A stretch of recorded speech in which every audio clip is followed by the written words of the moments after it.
Well, good morning.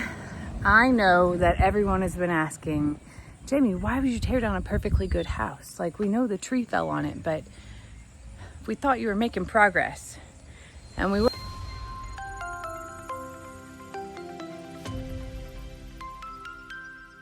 Making progress. And we were until this happened.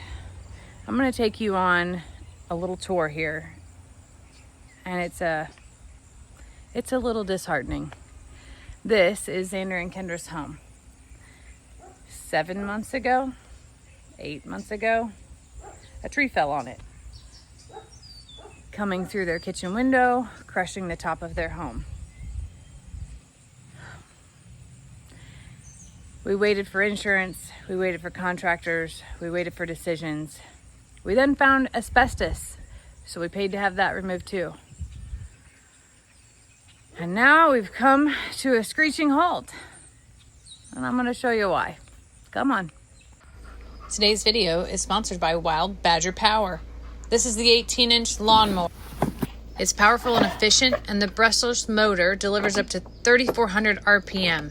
That's 20% more power and up to 30 minutes of runtime on a simple 40-volt battery. The charger fully charges in 60 minutes, minimizing downtime. There's adjustable cutting heights that you can utilize between 1.5 and 3.5 inches with a 5-position lever. It's easy to grip and use, extremely light. I love that it's lightweight and comes with a collection bag, allowing for 11 gallons to reduce cleanup and time of disposal. It's compact, it's easy to store, and you can use the 40-volt battery and charger year-round with the Wild Badger Power's 40-volt tool line. Pushing this button and squeezing at the same time sets you up for success. I love that it folds down for storage and we can tuck it away, getting it out of the way of all other big things in the garage. The lightweight yet powerful Wild Badger 40-volt lawnmower is awesome. I don't mean to brag, but my fancy little battery-powered Wild Badger just mowed the yard. Check. That, my friends, is a grandma mower, and I love it. Okay, I can say that because I'm a grandma now. You know how on MTV Cribs, they're like, they swing the door open and it's beautiful, and they show you around, and then they show you the inside of their fridge. Yeah, this is more like from Suits to Boots Cribs, and it is something special. This home is over 100 years old, and there are many points where the foundation has cracked. We removed the vinyl siding only to find asbestos underneath it, so we had that removed. And then we found the original shiplap siding, which has so much character. But what we also found was that this home used to have 2 front doors, as many homes in this area did. Eventually, whoever did some remodeling closed over the second front door, except for they didn't do a lot of the work right. And that, my friend, is like shingle material. And this allowed for moisture and eventually termites to come in. It's not the end of the world. Those termites were treated and certain boards were replaced, and over time, things were upgraded some more. Replacements of windows made to have smaller windows in the spots that were open, and just, things have changed. So this wasn't the reason that we've actually come to the conclusion of totaling the house, but it was a contributing factor. I'm going to take you around the outside just so you get the full spectrum and picture here. It doesn't look pretty in any shape or form. There are many cracks in the foundation, and many disturbances. But again, these are all just contributing factors. These are not 100% as to what happened. You can see that things have fallen, and you have full-on foundation like shuffle going on. This was a little shed that came off the back, but this is where the tree actually went through and came through the kitchen. And then you can see here that the house started to pull away. This is an addition to the house. It's interesting that we've uncovered that there used to be 2 more windows here. This is actually their little kitchen area right here. So this used to be the whole house. This tiny little thing. This was added on later, and it definitely started to separate and pull away, and is even knocked off of the foundation right here. Really sad how this could happen in such a short amount of time. The contractors were in the process of demoing to remodel and had to come to a screeching halt because, I'll show you, hold on. Welcome to the inside. They had to come to a screeching halt because the center of this house was sinking and they couldn't figure out why. So they went down through the crawl space through this piece of floor that they cut out to be able to get inside. And what they realized is whenever this portion of the house was added on right here, they cut out the part of the foundation that goes from here to here. And this whole thing is sitting on dirt only.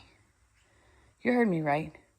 There's no concrete, there's no block right here. All of that weight is sitting on dirt. Now, we don't know if it originally had wood and was eaten by termites. I didn't get that full description, but there is sway in this floor right here. And there are blocks that they placed further in, but the original part of the house, right here and right here, has nothing. And they have beams connected to beams.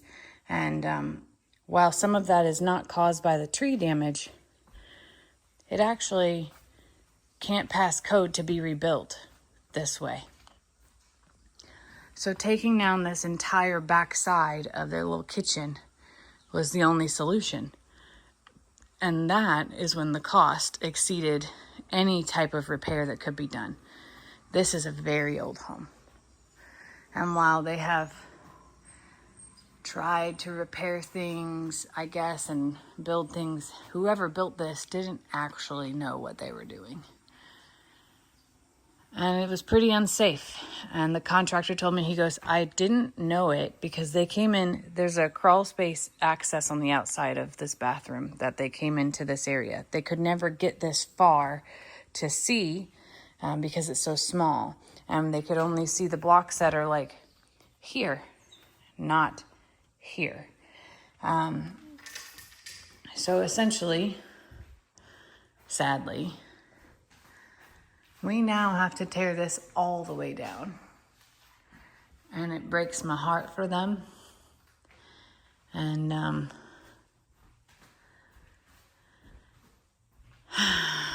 we're at a place where, from a cost saving standpoint, we've pulled wire.